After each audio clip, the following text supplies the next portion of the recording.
Aktor senior Jaja Miharja kini mulai menjaga pola makan setelah sempat menjalani perawatan di rumah sakit akibat gangguan kesehatan, termasuk sakit paru-paru, ginjal, dan gula darah. Belum lama ini, ia juga mengalami masalah pada pembuluh arteri yang kendur. Menurut Jaja, dokter menyarankannya untuk mengurangi konsumsi daging, terutama daging kambing yang selama ini menjadi favoritnya. Larang-larangan makan. Saya kan paling doyan sama kambing.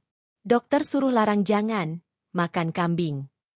Jangan, kalau lagi meleng nggak apa-apa, kata Jaja lalu tertawa di daerah Tendean, Selasa, 22 Juli 2025. Putri Jaja, Vita, membenarkan bahwa sang ayah kini sudah mulai mengurangi konsumsi kambing. Selain menjaga asupan makanan, Jaja juga memperhatikan kondisi psikologisnya agar tetap berpikiran positif.